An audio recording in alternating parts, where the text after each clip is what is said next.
Hi, it's me, Joyce, just talking, just singing, just coming at you again in my own special way. Anyway, yeah, hey, listen, hey, I got a little bit of a new look. I've got my messy bob here, my layered messy bob that I learned how to do on YouTube. And, you know, I saw a really nice bohemian necklace online and went, oh, I really like that. But I couldn't afford it. So I made myself one. So I don't know if you can see this.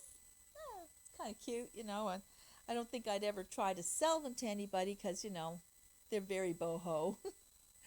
Kind of like jewelry made for the stage, But I like it and it makes me happy. Anyway, so I'm coming at you because I'm trying to be frugal, you know. We have some very harsh realities to look at now. Things are not going to change overnight. We have a 4.8% inflation rate, I believe, now here in Canada. And of course, this is a worldwide phenomena, if you want to call it a phenomena.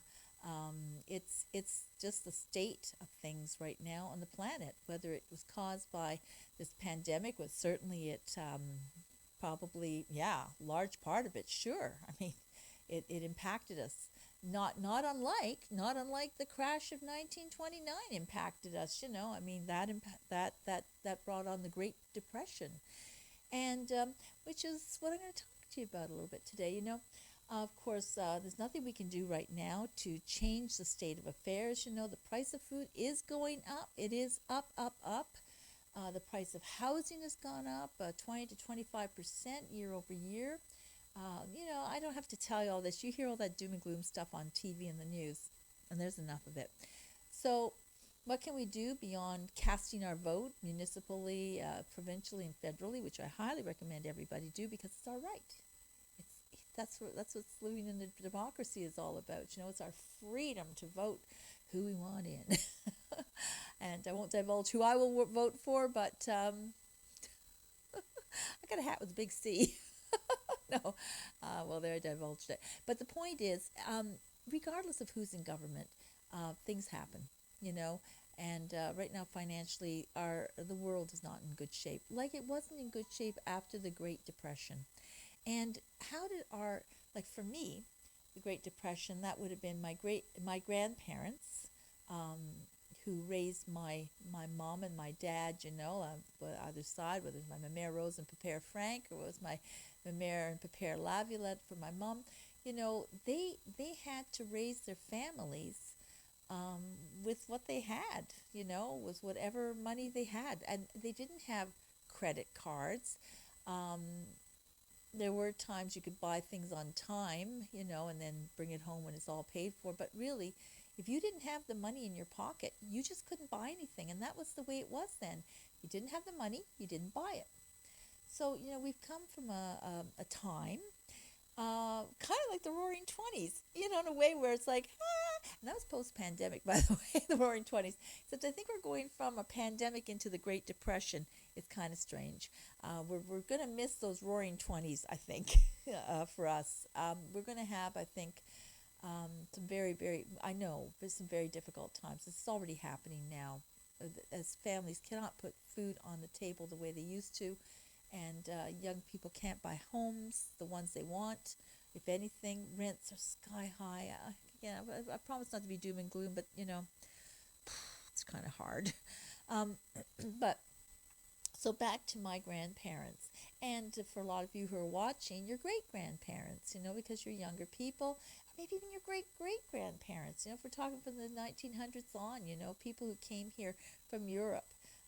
Specifically because we had a lot of European immigration here in Canada and into the North America at that time, late 1800s and early 1900s. My own great-grandmother came from Holland at that time. She came to Ellis Island, and she was a servant girl in New Jersey when it was really hard to work, so no electricity, no vacuum cleaners. You were on your knees scrubbing the floors and whatever. Anyway, the point is that we need to start getting back to basics because we're not going to change things easily, and it's not going to turn around right away. It's going to take a while. So how do we cope with it now practically? Well, we're going to have to get back to some good old-fashioned basics. And I hate to sound like Pierre Elliott Trudeau years ago when he said, well, we're going to just have to tighten your belts, like tighten the belts. Well, we are going to have to tighten our belts. Pay down that credit card, pay down your debts as much as you can. But mostly start looking at how you're preparing your food and how you're living. And what I think the pandemic has really helped us to pull back on a lot of things, obviously. There has been less money, isolation, so we've had to stay inside. And I think, I hate to say it, but it's a great training ground for what we have to do now, post-pandemic. So, I was thinking about things that my Mère Laviolette and my Mère Rose used to choose to make for the kids, like, I mean, my Aunt Dolly, when I've mentioned her before, my aunt, who had a big family, lots of kids, 8 kids, but my Mère Laviolette, she used to talk to me about going to the market. We used to go to the Byward Market in Ottawa, and she used to take me shopping there, but she used to talk about what she used to make us during the Depression, like for 25 cents you could make a big macaroni and cheese. Now, I'm not talking about the cheesy, creamy macaroni and cheese. I'm talking about a hunk of cheddar cheese, a can of tomatoes, an onion, and salt and pepper. And, simple food like that, where you just saute your onions in the pan and throw that can of tomatoes on, not crushed. They were whole tomatoes that she mashed up, but you can get diced tomatoes. That works really well. And let that just heat up in the pan, and then just pour it over your macaroni. It had to be the elbow macaroni. Made the best one. And then she just put a crust of cheddar cheese all over it and put it in the oven, and it got all bubbly and crusty, and we ate that with one was a pile of bread on the table with some butter, or margarine actually in the 19th, butter back then for her because they didn't, or margarine. But it was like bread and butter, and that was a good meal, with mac and cheese. Same thing was, she'd make this pâté chinois. In French Canadian, we call it pâté chinois, but it as shepherd's pie. And what a wonderful thing to make for your family. A pound of ground beef can go a long, long way. I mean, it can make a beautiful spaghetti sauce. It can make a beautiful chili. It can make a beautiful pâté chinois. And I remember my grandmother used to make best pâté chinois. And again, it was simple, just sautéed beef and onions. And she always put a little bit of water in the ground beef when she was sautéing it, because that way it made a gravy and not grease. And it was delicious. And she just put salt and pepper and a little bit of allspice in there. Then throw a can of cream corn in there and mix it up. I know cream corn may be a gaggy for some people, but when it's in pâté chinois, it's fantastic. And a beautiful crust of mashed potatoes on top.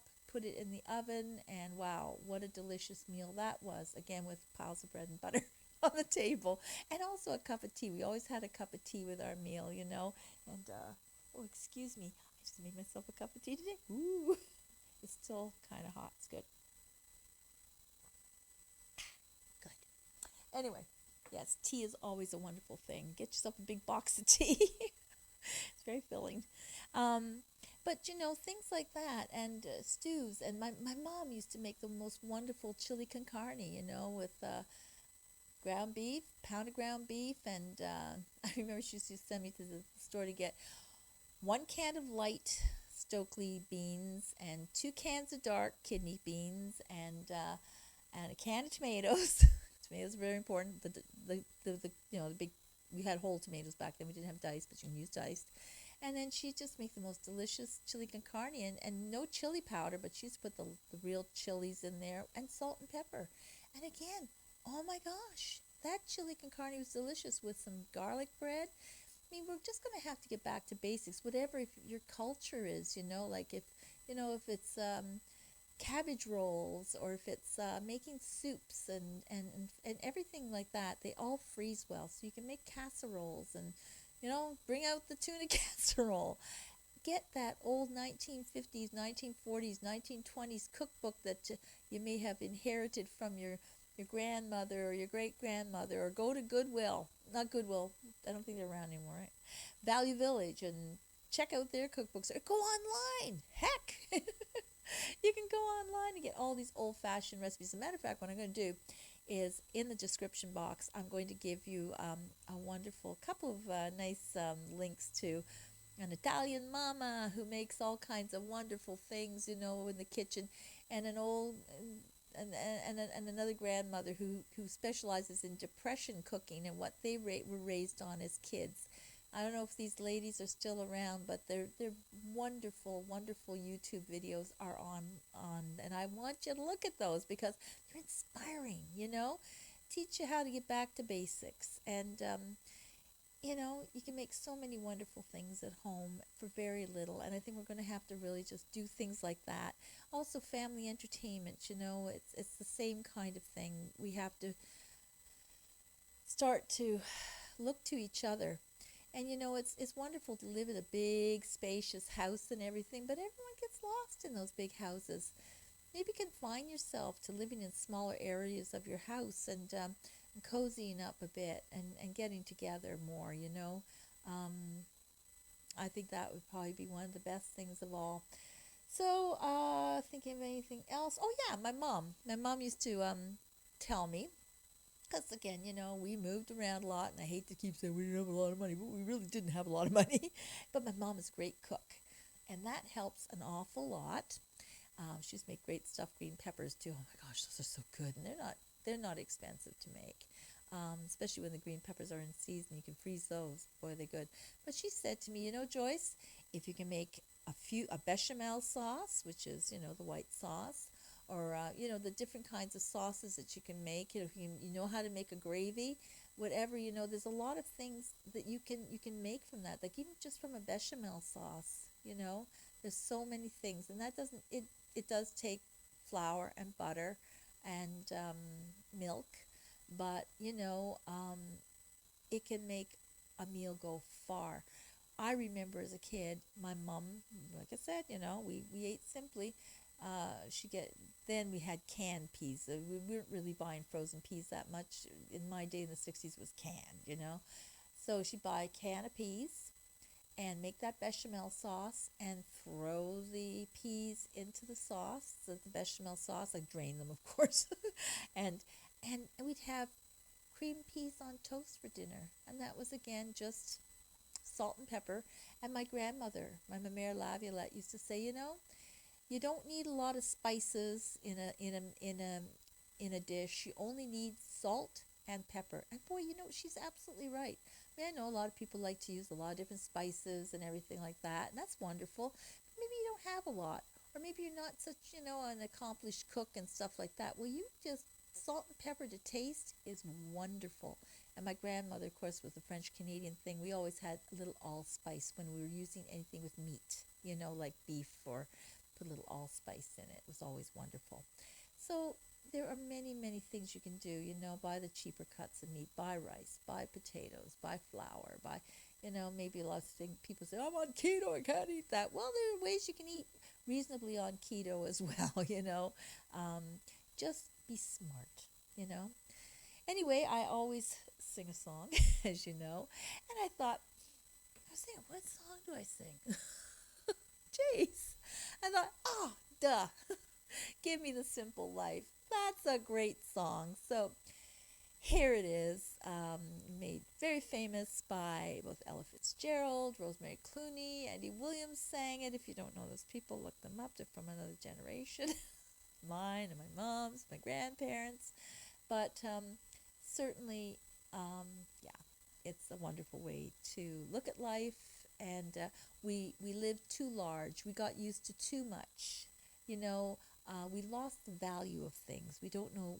Now it's time for us to learn to value things a lot more than we have. We've lived in a throwaway society, a place where not life is cheap, but goods are cheap, and not that they're I don't mean cheap in the way of money, but it's like if they say if it ain't broke, don't fix it.